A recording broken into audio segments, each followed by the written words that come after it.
All right, let's call the meeting to order with the Pledge of Allegiance. I pledge allegiance to the flag of the United States of America and to the republic for which it stands, one nation, under God, indivisible, with liberty and justice for all. Thank you.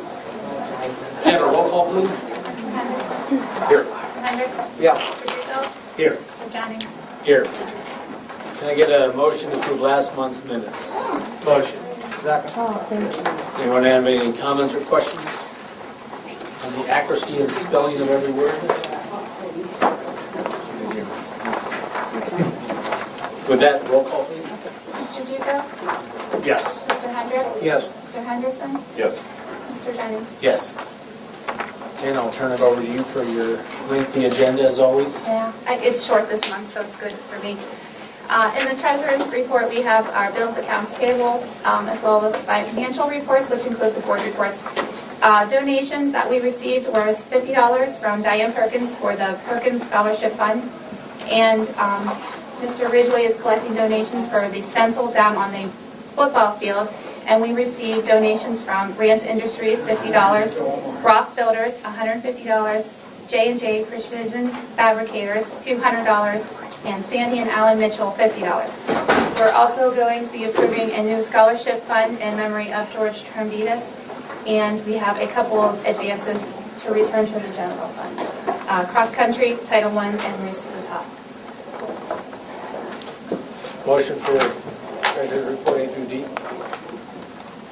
Motion. Second. Second. Any questions? Where are we?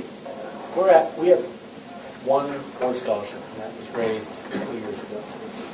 Just one board scholarship. 500. It's, I don't know. We went from 250. Okay, up to 5. I think it's still 500, yes. Is there a way, RB, that we could just survey the other schools and their board scholarships just to... Sure. I know we don't have cash laying around, but it'd be nice if our board scholarship was as notable as equivalent schools like ours. So.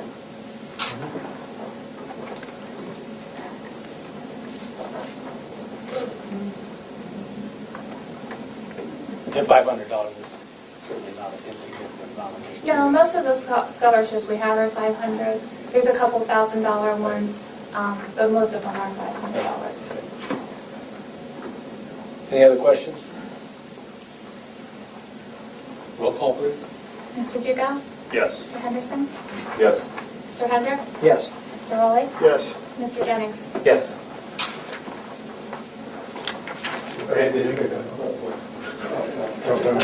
Nobody has formally signed in for this month. Are there any last-second impromptu desires to speak to the board? Okay. With that, we're going to move on through the agenda to old business. None? None. Then Larry, do you have a student achievement report? I do. Seth Whitmore won the Voice of Democracy competition 2014, and that was sponsored by the American Legion. Cassie Brown won first place in high school Halloween costume, and Gracie Duca won the middle school contest. And that contest was sponsored by the NHS, and the proceeds benefited the Cancer Society. And the NHS had their induction ceremony, and the inductees for 2014 were Mackenzie Graff, a senior, and the rest of these students were juniors: Evan Davis, Mackenzie Gardner, Michael Imboden, Kobe Simpson, Hunter Smith, Tanner Collis, and Quentin Walters. And J.C. McCoy, a LHS graduate, was the guest speaker. Very nice, sir. Anything else in comment? I hand it over to Mr. Vino for his superintendent report. Good evening, everybody. We're in that off period between seasons, but the students are preparing for Christmas concerts. And the beginning of sports seasons is just around the corner. I believe the 28th is the first girls' basketball game. Congratulations to the students that made the All-A roll, the merit roll and honor roll for the first grading period. Congratulations to them.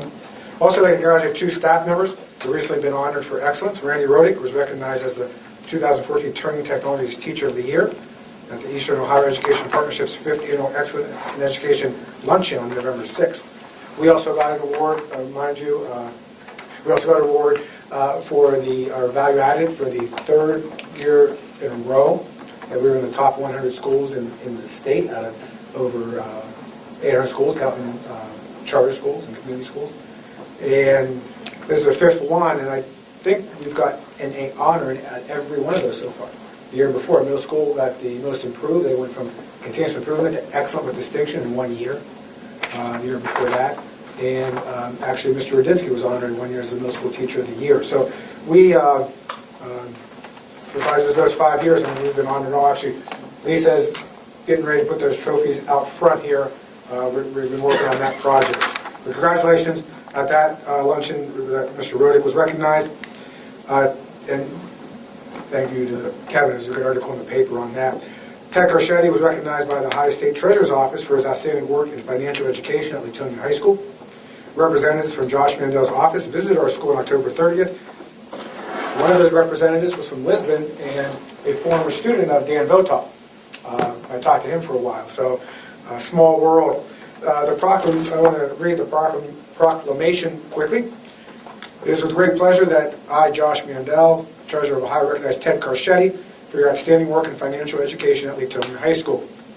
Your dedication to the education of your students makes you a valuable asset to Leetonia and the state of Ohio. Through the use of innovative tools, you have ensured that your students receive quality personal finance instruction. As a champion of financial education, you have demonstrated compassion, a great work ethic, and high integrity.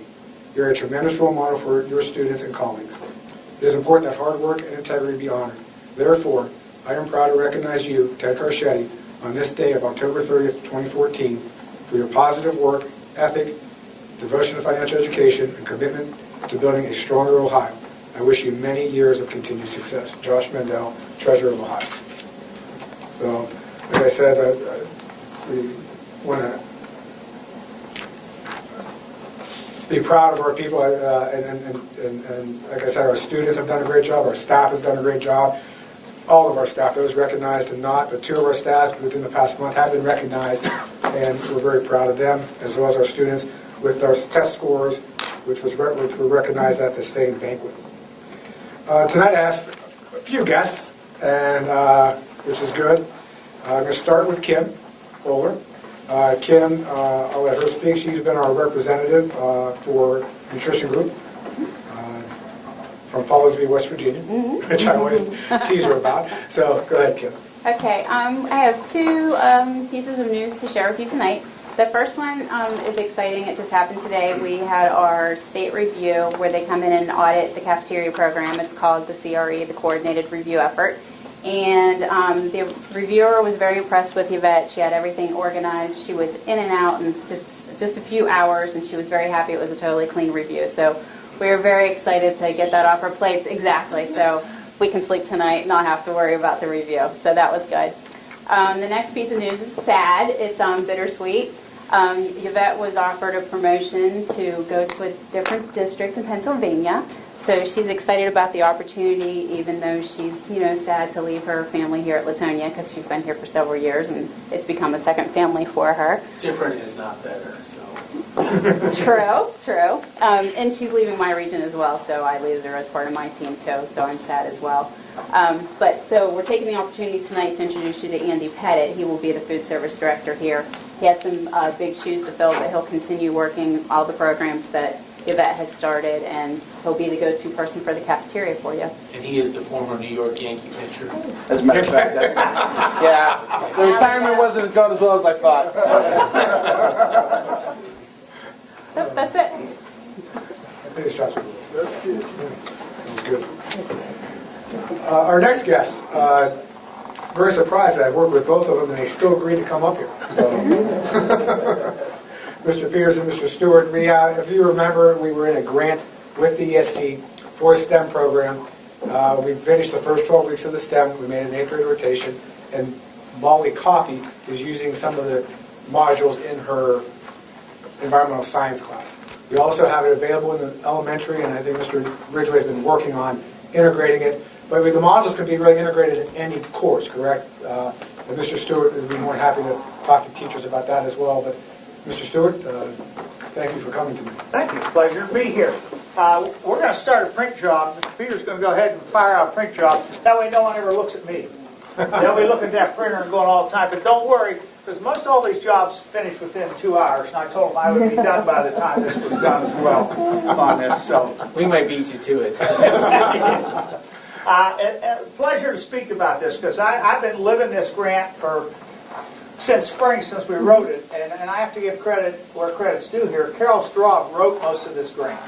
And I am just kind of a piece on it on the financial side, and it was one of those things where I got to be able to be the project director on it, which has been a pleasure. But I want to tell you what we've done, where we're going, and what's happening in your district with it a little bit. This is a cooperative effort by 7 districts, the ESC and the Career Center.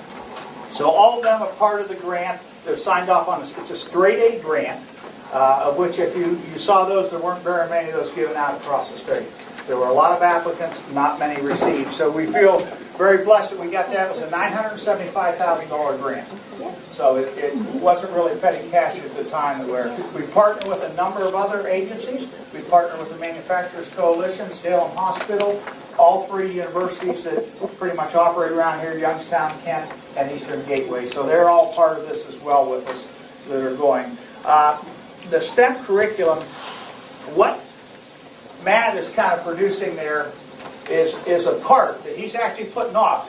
I'll tell you a little bit about him, but I'm going to turn his part over to him here when I'm done a little bit while that part kind of goes. And he'll tell you about what he's making and what he's not. The eye catcher and the thing that always gets everybody going are these 3D printers. Now, there are 2 of these coming into your district. So they should be here next month. Fingers crossed. I said that last month. I'll tell you too. But there are parts. They're hard to get. And if you ever deal with technology, and I've been working with it a long time, pretty much the only thing you can guarantee is it fails. When we come in and fire this thing up, it wouldn't fire. Now, this was a hot off the press. We've had this about 3 days, Matt. Right. Last Friday or so. But it's cold out there. Yes. And I don't like the cold neither with that printer.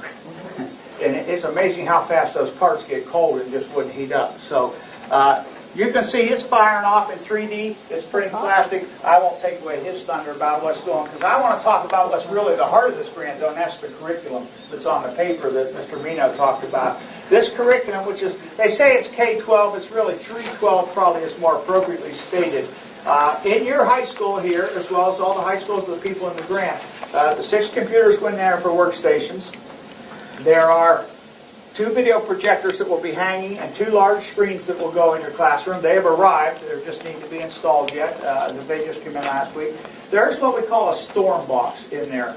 And we were going to hook the storm box in tonight and kind of show you what it does, but there's nothing to see in the other end because no one's working or doing anything at this hour. So, but basically what it does is it allows your students, if they send a 3D job to be printed, down at the Career Center, which is where we do most of our printing, they can watch it being done. So through the cameras, they can do all that, and we'll probably have about 14 cameras on equipment down there at the Career Center. So they can be able to see everything that's done. Through that same storm box, Matt's able to come in and instruct them on 3D design. So he can sit there and run a lesson with them if he wants and so forth too. So that's basically what's happening in your high school.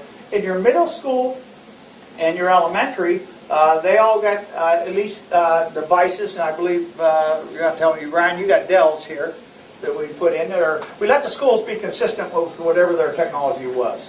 So our idea was, this is an online curriculum, so we have to give students some devices to get online. So we put those in the grant as well. So those came across as well. And the curriculum that Kathy Buck did was the junior high curriculum. And as Mr. Mino said, you can pick a unit, a lesson, you can take the whole thing all year through. So it can be designed for whatever you want. Our high school courses are basically semester courses. And they're geared to eventually have college credit. So there'll be dual credit classes as well. We will be broadcasting some of those from the Career Center. We're in the process right now of getting credit. We have the one is already approved at YSU and Eastern Gateway for dual credit. We're going through the process now, getting instructors approved to be adjuncts with that. So all that's going on kind of at the same time. And that was part of the grant, that we had to be able to offer dual credit. Your choice whether your students take it or not, but it had to be offered as well there. So the curriculum is really the heart behind all this. But like I said, what happens at the end of the curriculum, there's usually a project. This is problem-based and group activities that the students go through. And at the end, there's generally some type of a project that they complete. And that's what you see. And for example, these three were actually projects that come out of your building. Go ahead, send those around. If you look at it, you can kind of see where the plastic is. Basically, this filament's a plastic that just goes around and builds up and prints on that. And those are what students designed and printed here. Those were actually printed up in Children. Where our main partner, which is Inventor Cloud, the curriculum is Inventor Cloud. The company goes by EST2 and so forth. But they've been doing a lot of this 3D printing for quite some time now. And they're the ones that hook us up with the printers, hook us up with the curriculum and so forth. But now, since we have our printer, these jobs will come down to the Career Center. And with that, I'm going to turn it over to Mr. Peters. Now, Mr. Peters is the one we hired now that goes to the Career Center. He is housed in the Career Center. We have a room down there. Inside that room, we will have 6 3D printers. We already have sitting in there hooked up a CNC router and 2 laser engravers. So we're looking to do some pretty high-end. Don't ask me what those machines do. You can ask him if you want, but don't ask me, because I don't fully understand them yet either. So, Mr. Peters, tell them about the part you're doing and kind of what's happened with your printer. Sure, absolutely. It's kind of funny. I went up to Youngstown to the Inventor Cloud place, AST2, to assemble this printer because we've been waiting and waiting and waiting. And I said, I'd like to be a part of that so I can see how it's put together, because I'm going to have to fix them, so I might as well see how they're assembled.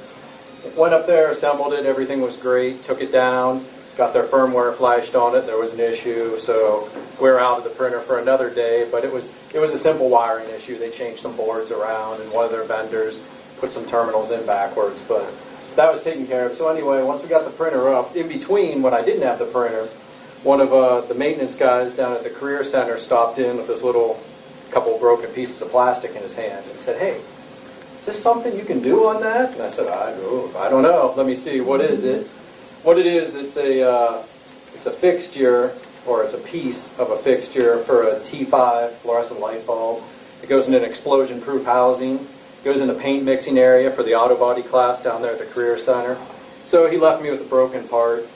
I got on the 123D program, got my calipers out, took some measurements. Within an hour, I made a 3D solid model. So I was excited, like, okay, that's the first thing I want to print as soon as we get the printer in. And it worked great. Of course, there was a revision or two to take care of some of the holes and the depth of the holes and that kind of stuff, so their screws and everything would line up. But that's what's printing right here. It's only like we're on 8 minutes right now. When we were printing them down there, when everything was warm, 11 minutes, we could turn out a part. Now you might say, all right, well, this is probably a nickel-dime part.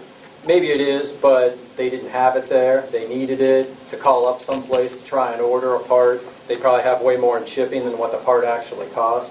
But the whole thing about this is it's a good problem-based learning project, and it's also project-based learning, and it's not an arts and crafts thing. This is real. This is in their light fixtures down there. The lights are working. The lights are back on. It was one of those things that was an unintended project that just kind of happened perfectly to show the capabilities of what learning the design program can do, and then actually having the equipment to manufacture something like that. This equipment mostly is for prototyping, coming up with an idea and then coming out with a rapid prototype, something that's quickly designed that you can actually hold in your hand and test fit and see if it's going to be something that you want to invest in tooling and then actually put it up into production. But if you guys want to come over later or whatever and look at this, there's a lot of parts on this printer itself that are 3D printed. This housing for the control panel is 3D printed, the knobs, the fan housings, the part that holds the spool of PLA on there, these bottom pieces that the feet sit on, those are all 3D printed. And also this extruder housing is 3D printed. So I mean, it's it's technology that's coming. You know, you might hear of additive manufacturing, 3D printing. It's all the same thing. It's just depending on what you want to call it. But it's definitely something that, like Steve said, through the curriculum, what students will do, like those pieces they're passing around, is they'll get into groups, come up with a team logo design.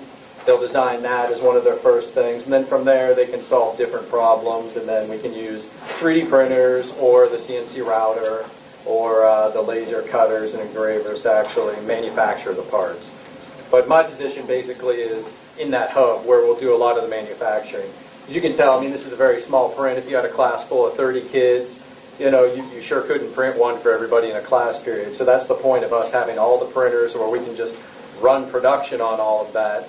And then, like Steve was saying, I can video remote in if they're having any issues with the design program. There'll be a camera on me. They'll be able to see my desktop. I'll be able to see their desktop. And we can work back and forth and answer questions that they might have issues with, solve problems pretty much immediately. So It's a pretty cool adventure. And we're really lucky to have Matt with us, I can tell you right now. I mean, he just knows that stuff. He has a background in that, and it's really a blessing to have him because that position was so critical to this grant and having it being successful. And you can see we're off to a really good start with that. The last component, this is a STEM grant. So, and the other part of the project was to introduce and give students opportunities to seek careers. So one of the other things we're doing, we're running video conferences, anywhere from 2 to 4 a month right now of every type of career. So we've had nursing, we've had radiology, horticulture is coming up, we have engineers coming on, where students can come on or not come on. It's a choice by the district if someone has an interest in that. And so we have speakers who will have speakers scheduled pretty much throughout the school year for that as well. It's another piece of equipment that you received. It's a Polycom video conferencing unit. Gee, we want to put on video conferences, we ought to buy schools systems. So your district, like most of the districts out there, probably receives somewhere around $95,000 to $100,000 worth of equipment through this grant as well. Along with the curriculum, your curriculum is paid for the next 3 years off of this. There are annual costs to that, and we have agreements. So this grant needs to be sustainable. It's a great example of districts coming together and working cooperatively because all 8 districts share Matt's costs out there. No one can afford it. No one can afford CNCs and laser engravers. But if we share it and put it together, it can happen and work. And really, what we're all in it for is the good of the students, which is really pretty cool. That little piece, an 11-minute print job, is not what we normally see. It takes a while to print. And most of our designs by students, what was the 4x4x4, somewhere in that range, no bigger than that for what our students design, because it takes a long time to print. It's not expensive. That's just plastic coming through there. It's really not expensive to print these things, but it takes a lot of time. So that becomes a bit of an issue that we have to control there as well. So, any questions I can answer about the grant or something, Mr. Reno, I may have missed? We're getting a printer here, correct? You're getting 2 printers here. Now, am I correct? Are students going to put those together, or are they going to come together? No, they're going to come assembled, Okay. but your students will then have the option of printing a job. They have a single job, they can print it in the house. If you have a number of students in a whole class, and they need, it's just more than you can print because of the time factor in that. You can send them down to Matt as well, so it'll be your choice however you want to have it done. 2 printers, 2 storm boxes. They are already here, those storm boxes. They can go. The second one, Ryan and I were talking, they'll probably go on, some of these will go on carts so you wouldn't have classrooms as teachers need them. And like I said, very lucky to have Mr. Matt here. And I'm familiar with his background, and it's very, very intense and very knowledgeable. So that's the other thing too. Is we have we have access to him from an engineering and construction standpoint for us to videotape for him to actually work with our class. He can lead instruction, he can help or whatever you want. So it's just a matter of your teachers connecting with him and making a common time when they're both available, and that's the purpose of the storm box. So it's live via video, and like he said, he can take over the screen. We've just been playing with this. This is all new to us. It's happening never as fast as we want, but probably as fast as it ought to go, because we have to absorb it and understand it too. So for example, today We did a session in there in the session, and I was at a different school, logged into him. He took over the 1-2-3D design and started manipulating it so we could see it. We put it up on the big screen because we want to be able to demonstrate that to the scene. And we will now set up, and he'll do a lesson here in a couple weeks to that class on how to do 1-2-3 design. He can avoid a lot of problems. Kids make things or design things, they might not be the most practical, and it may not print because there's design flaws in it, and that's where he'll work with them and get them around to be printable. So yes. And the last thing you and I discussed, and I know the answer to this, but we had talked about perhaps our classes designing something and engraving it for awards of some type or doing something like that. You said probably possible, but not for a while. Right, and that's the laser engraver. That's what I meant, yes. And those machines that can do the engraving, we're starting out small. We're going to start to engrave like some pens with some things. And I don't see any reason why we couldn't do some Leetonia Bears, and, with the logo and some things like that on them, and step it up to some other areas as well. So it's just something we have to learn to get used to. That's where I'm lacking, is any artistic part. I can make a functional part, If you give me a print, we can do that. So, we'll do some cooperation with the people that are artistic and actually make that happen. Actually try and involve some art classes. You said any type of curriculum. Really, art classes coming into this could be awesome to design some things like that for your school. This is incredible, in my opinion. And just out of curiosity, a year and a half ago, the Siemens company donated $800 million worth of software to Youngstown State University. I know my brother's down there too with the incubator right next door. Does this sort of all tie in together? Because it seems like this area, ironically, is almost like a Silicon Valley type. I mean, I don't think people really realize what's going on here with this renaissance explosion of the 3D printer. And you bring it to the district, I think, it's mind-blowing. Yeah. And the fact that it's made right here, manufactured here, is awesome. And you're absolutely right. If you go to downtown American Makes, if you ever get a chance, go there. Don't hesitate, go there. It'll blow your mind away what they're doing in 3D printing down there. I'm talking huge $1 million 3D printers where they're doing pieces of jet engines, doing hips, titanium hips. I mean, it's incredible, and you're absolutely right. In fact, the company that we work with here, our partner, AST2 Inventor Cloud, is going to be opening right down in the incubator. Awesome. Their own. They're doing it. They call it a Fab Lab, a big version of what we do down in there too. So it's pretty incredible. It is incredible. Yeah. Thank you. Yeah. Hey, thank you. No, Steve, thank you for coming in tonight. I really appreciate it.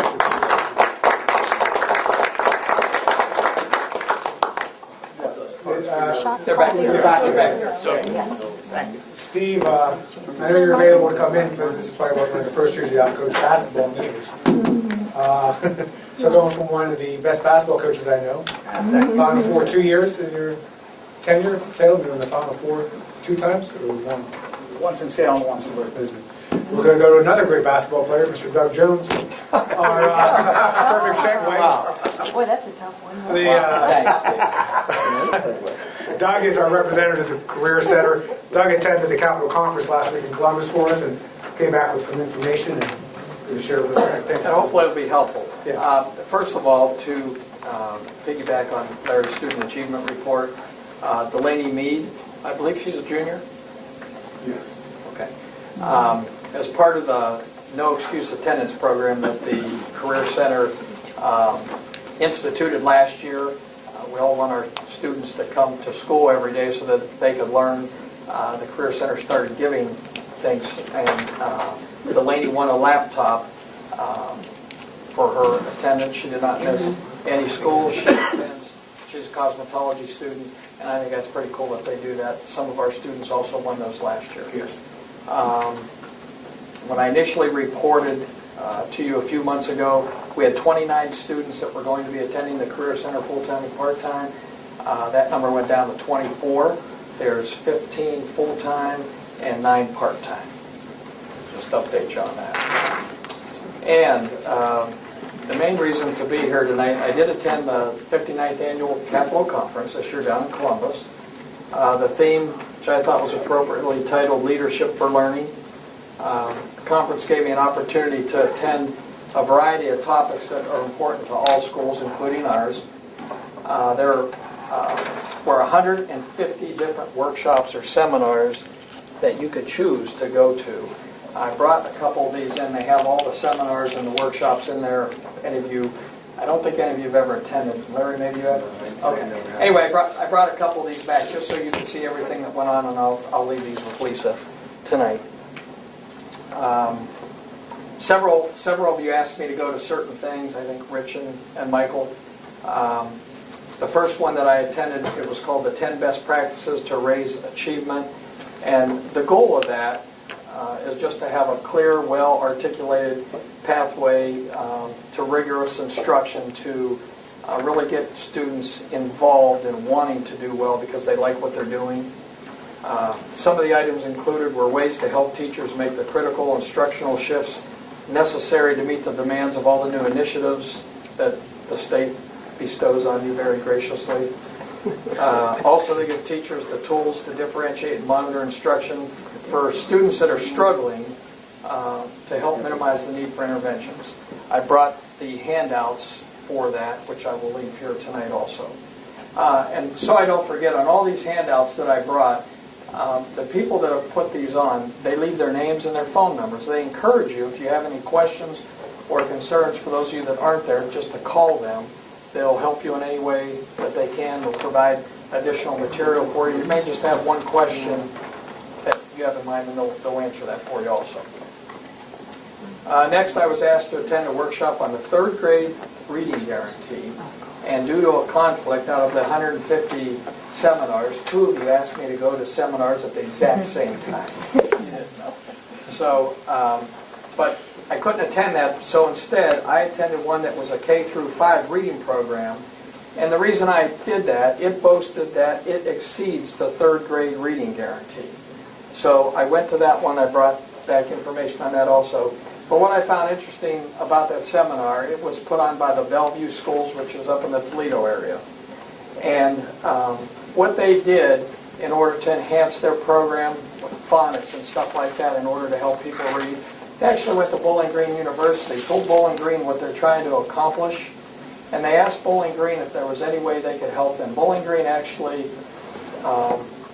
sent a representative there to sit down with the superintendent, the principals, and 7 teachers to try to see what it was they wanted and if Bowling Green could help. And they ended up partnering with Bowling Green and came up with this very successful initiative that's really helped their schools. And since we have Kent State, Youngstown State right around here, I just thought that was interesting. And again, you'll have that material so you have names in case you want to contact anybody.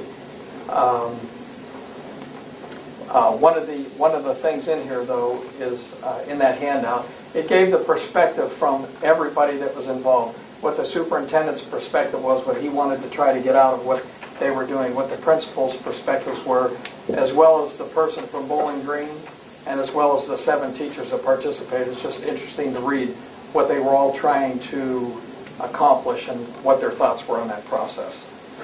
I was also asked to go back to a class that was called Wellness Checkup for Your Financial Forecast, and Jen, I brought some stuff back for you for that, but it mainly focused on knowing your financial indicators that can help you better understand your district's financial health and knowing what matters so that you can actually analyze and plan, but to know the value of what planning was really realistic for what you were able to do for your district.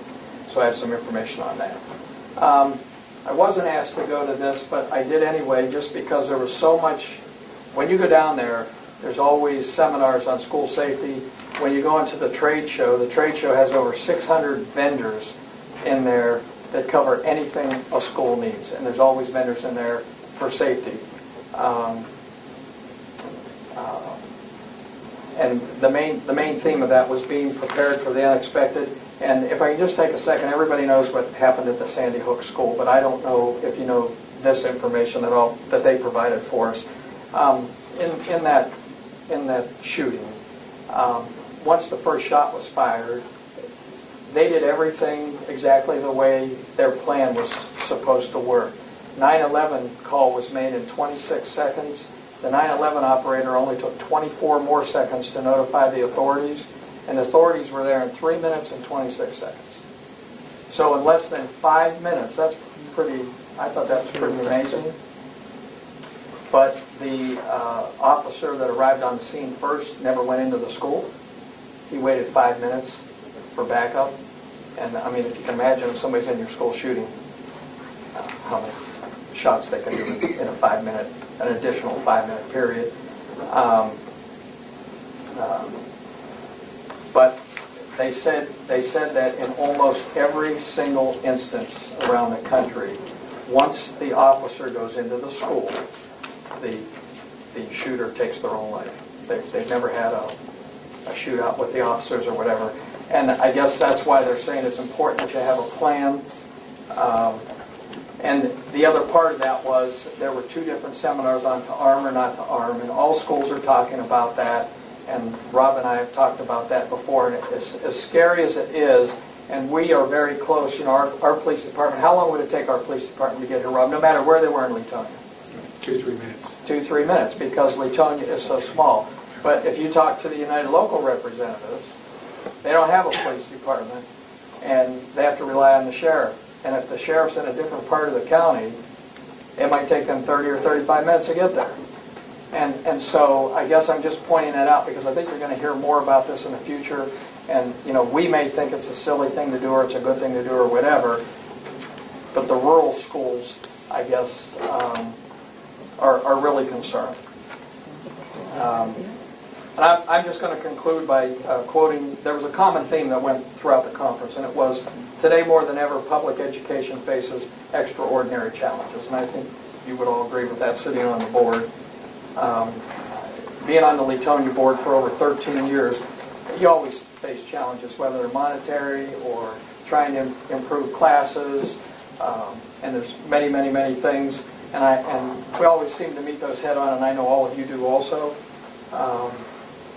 Because every decision that you make can affect students, and you hopefully always affect them in a positive way. They have a keynote speaker down there every year, and this year's keynote speaker, his name was Dan Thurman, and I'm going to say he's a motivational speaker.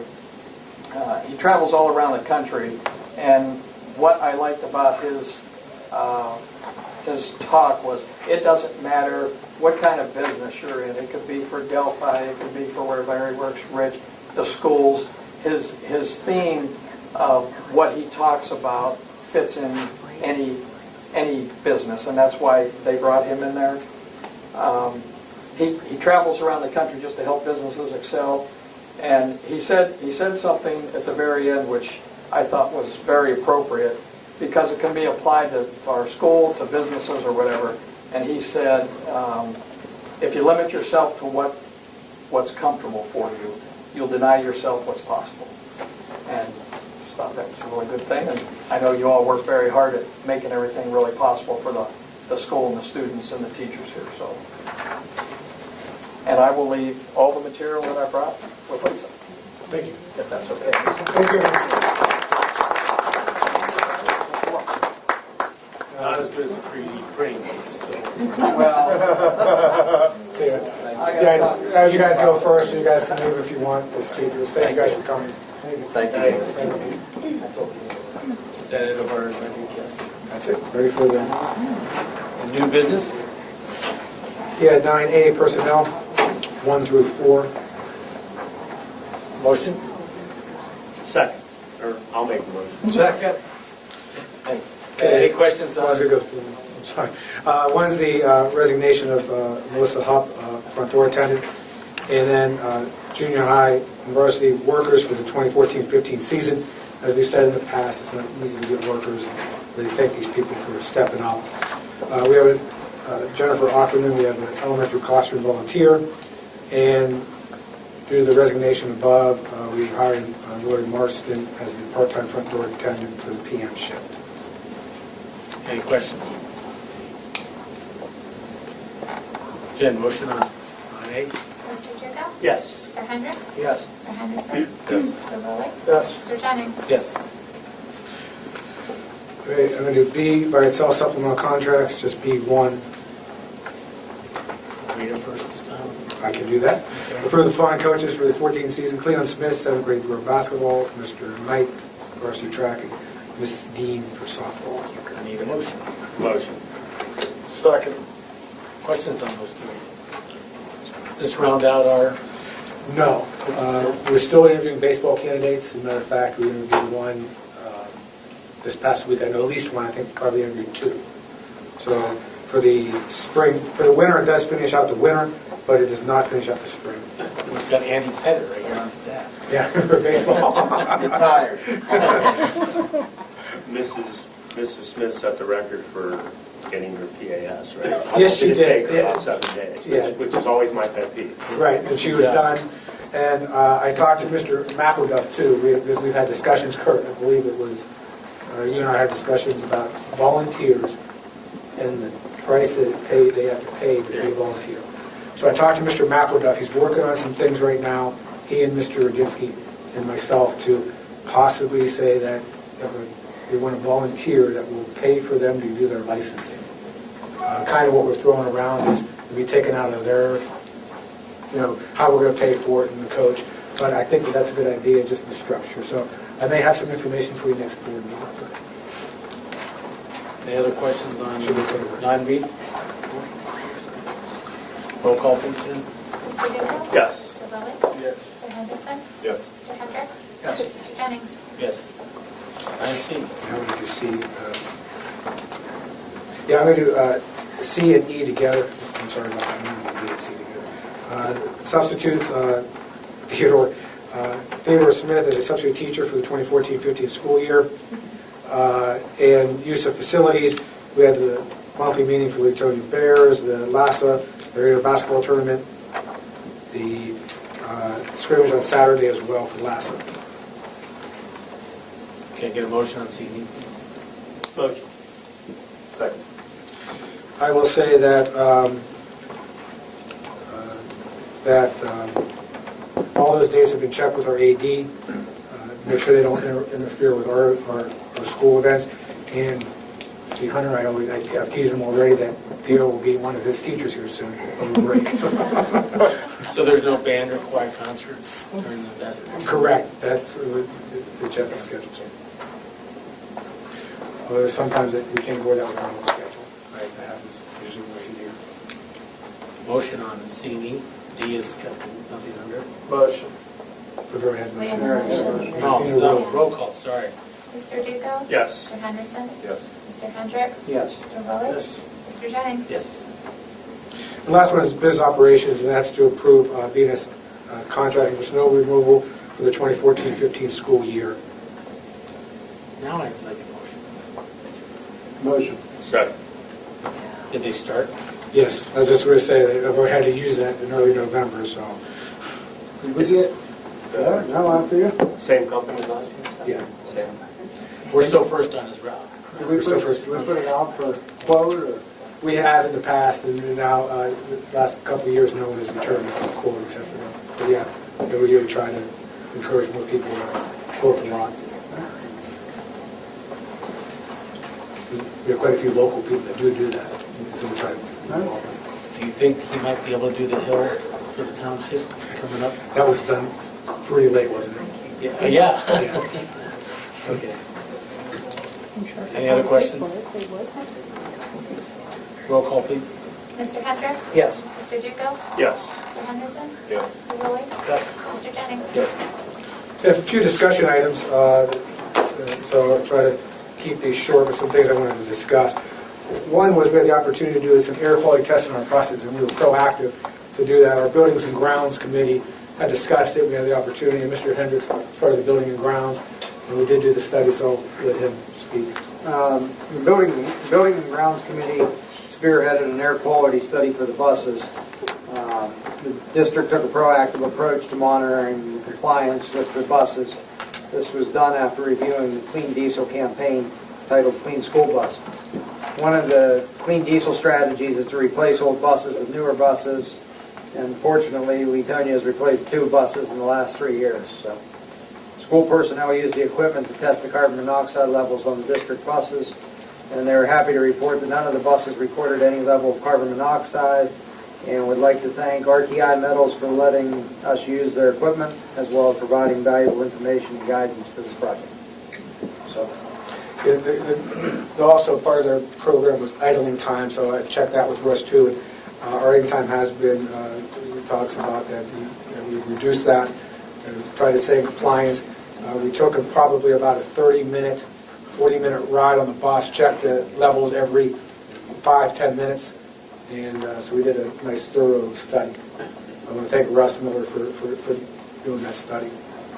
So let me ask you just, on these cold mornings or cold afternoons, are buses idled and warmed before the routes start, or is it cold start and cold kids? No, they're pre-trip and they're started then. We're talking about like if they're waiting for the elementary out, the buses are out. Try it like football games, buses are out. Right. That I understand. Yeah, in the morning though, yeah, we have to look at them. That's a good point. The academic committee met as well. Mr. Henderson, Mr. Duco, and myself and the administration. We had a good meeting. We talked a lot about the 7-period schedule.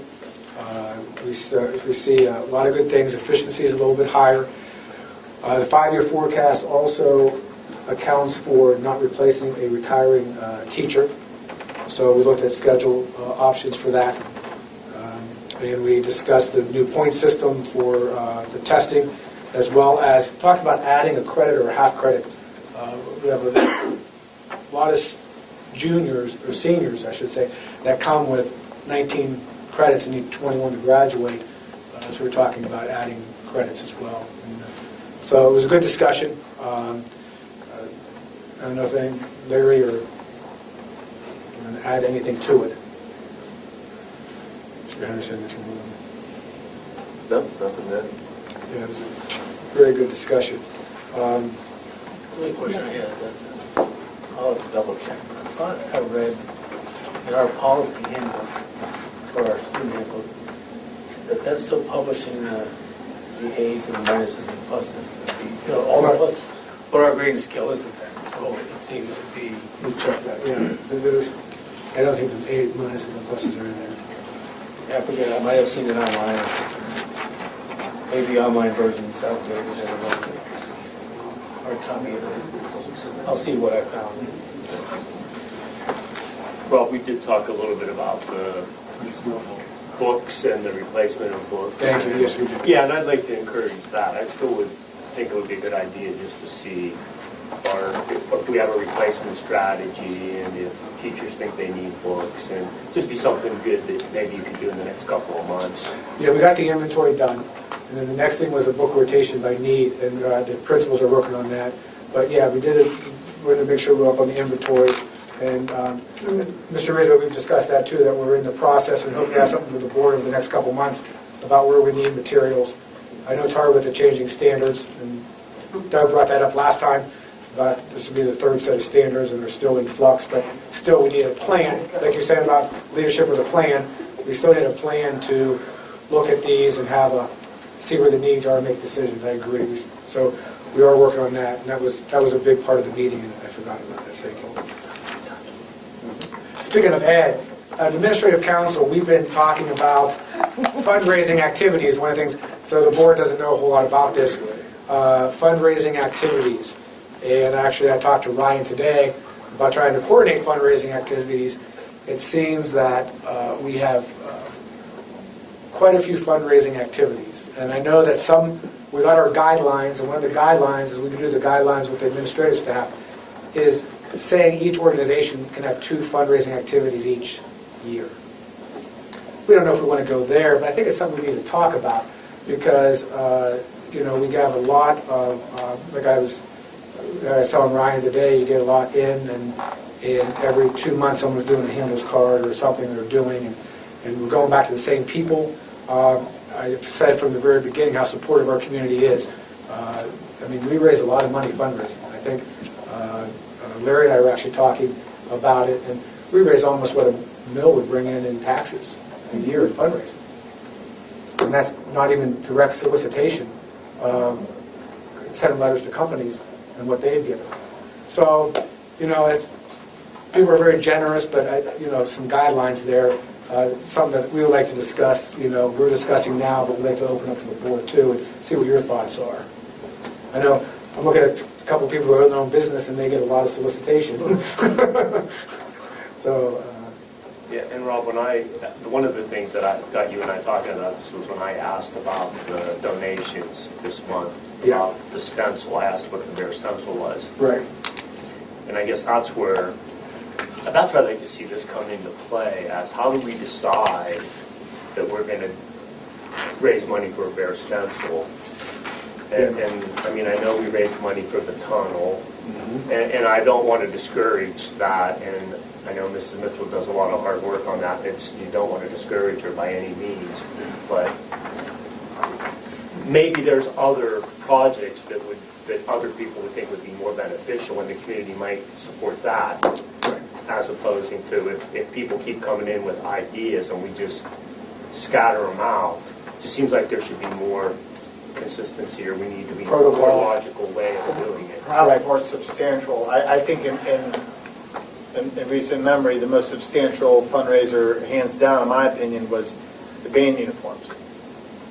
And I mean, and that was quite the nut to crack, and I'm not quite sure how they even were able to make that happen. That was about 2 years ago, and the price tag of $40,000. So, and you know, for the awards that he's getting, I think, and justify the means on that one. Right. But like you said, you know, have a protocol, and like you said, try to determine what a project like that is a big project, and we were fortunate enough to get it done.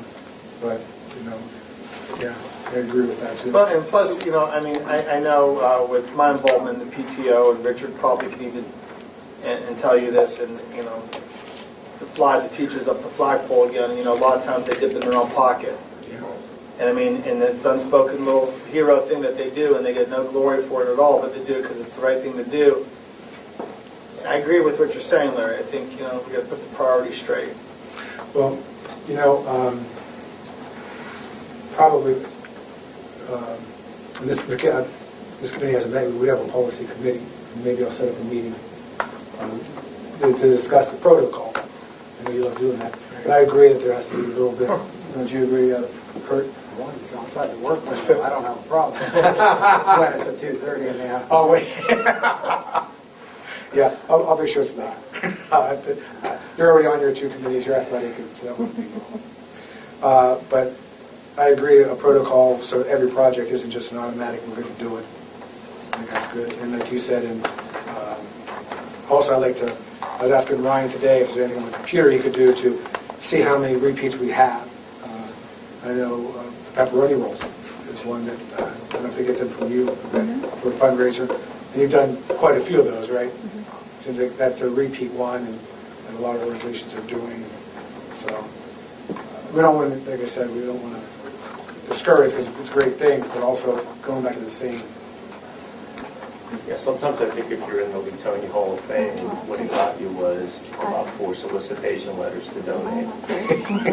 Wow. I mean, those people do get hit. You're right. They get the letters. They do. They do. You're right. Yeah. You're right. So I just want to bring that up and continue with that discussion and get that out there tonight, and we'll continue with that. I added a couple others real quick, and I'll send these in an email. We did have the LED lighting that we discussed. We had them here a couple years ago, same company. It's about between $240,000 and $270,000 to do the lighting for the building. Okay. Now it would be on a 5-year lease, and it'd be about $5,000 a month to pay it off.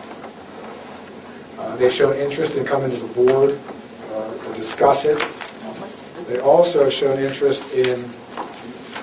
Now the theory is that what we would save in electricity would offset that $5,000 a month. They predict that we would save between $4,000 and $5,000. What, about 10,000? About 15. That we About 15. Average is about 11 to 12. Okay. It goes up depending on the season, and obviously when we're in school, it's also more. So the they decided they wanted to do a sample room. So we looked at the preschool room and the one across because it was a divider. So the price varies depending on if you put in 2 bulbs in or 3. So their suggestion was we put 2 on one side because you have a divider, 3 on the other. And then you can see what it's going to look like for that.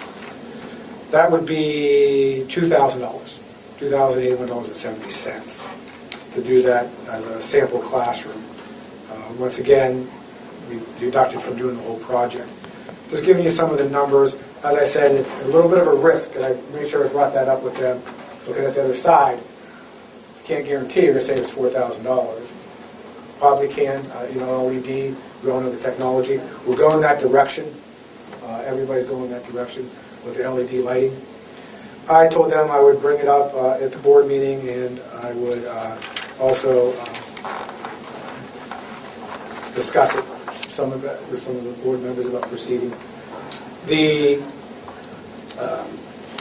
there a way that we could pre-meter those rooms, do the change, get a post-reading of on a smaller scale what those savings would be, just to validate in a couple months? And I don't know how that would be done. I don't either. I can check with them. Is there any way they could, we have about 4 separate bills, don't we, or 5 separate bills? Yeah. So section off that. We have Yeah, 4. like maybe we could take the smallest meter and maybe then give us a price on replacing those, and then we could track easier. We look into that. Are there still grants from Ohio Edison to offset the cost? No. They're done? End of this year, they will be. But the lights have come down $200 a light. They've come down quite a bit. Are you still paying with your savings and not actually giving them additional money? That's the theory. That's the theory. That's why we're saying we need to pre-meter, because I don't know what that savings is exactly. They're telling me it is, but... Well, you might be using more in one section of the building than you are in another section. Exactly. So we can look into that. And that other thing is, I would think, and I don't know, that it is a 5-year warranty. My other question would it be a permanent improvement expenditure of the permanent improvement fund rather than the general fund? Let's get the physics class and we'll try and do analysis for us on this. Yeah. I got to throw a comment out here. Go ahead. Been a lot of the grocers conventions, and are they here, the lighting guys? No, I said, I invited them to come to next week if you want them to speak. Well, I mean, I'm just going to speak. They're just I'm guys going to that speak. golfers. They're going to watch it. Think about hello, Western Research. The ongoing sort of quiet joke among the national grocers is when these guys come in the store, you're out at lunch. I mean, I don't know anyone in my industry that sees this worth, and I get approached by this 2 or 3 times a year. The exact same thing. And, our electric bill with our 2 buildings is pushing about 17 on the one and 19 on the other grand, so roughly about $35,000 a month. And the initial investment is so tremendous, and their guarantee is so minimal, and our budget is so tight. And I mean, I appreciate them coming for revisiting, but I guess you know where I stand. Well, like I said, I wanted to bring that up. I'll look at that. I thank you guys for as we proceed. The last one is we're looking at a repeater for our bus radios. Currently, we don't have any bus radios, and that's why bus drivers have to pull over for use their cell phones. They can't use it while they're driving. It's always been expensive. We have an opportunity to actually put the antenna, with the village's permission, on top of the water tower, and we're able to get a system that would work for under $10,000. Once again, it'd be a permanent improvement expenditure, and would also help our radios, interior radios that we use for our lockdown drills. So we're looking into that. Just want to update you on that as far as safety and everything. Does Salem have one? Salem or Humboldt? Yes. Both of them. Yeah. And that's better than like a Nextel. Yeah, Ryan actually doing part of the project. Ryan This would be able to, we would piggyback off of, you want to, So they would put a separate antenna on the water tower, and that cost includes the licensing for the FCC. Then it would work with our current VHF radios in-house. and then with the buses with their routes. Correct. In radio contact. Correct. Yeah, I didn't know if you know, at this point, our buses have no contact except for the cell phones. And it's always been, because this project like this, Ryan, to get a radio up would usually be about, what, $30,000? I believe Kresge spent $20,000 to $30,000, but we have some of the radios, so it would just be sort of an upgrade. And so, That's what I was just, I thought Nextel had a group service where you get a dozen Nextels handhelds all on the same plan, and it's click button, it's not dialing up, it's one touch. And I don't know, just to look at that as an option too. And let a service provider that already exists manage their network rather than set up our own. I only know enough to ask the question. I barely made it through that. thank you for that. It's all yours.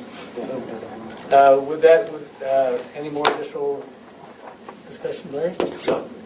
Richard? I have none. Michael? None. Michael? Jen, you want to add anything? I'm good. All right, with that, we're going to, are we going to the executive We're going to session? get a session down in my office, down in the conference room. At this point, we're going to adjourn into executive session for, which reason now are we going to adjourn? Oh, yes, to consider the appointment of a public employee. No action will be taken. So I appreciate your participation. So at this point, we're not going to adjourn the regular meeting. We're going to come out of the executive session and then adjourn. But for all intents and purposes, this meeting is over. All in favor? Oh, I need a motion to adjourn. Go executive session. All here at the table will attend. Motion? Second. All in favor? Anybody opposed? Have a good cold night. Great to see you. You won.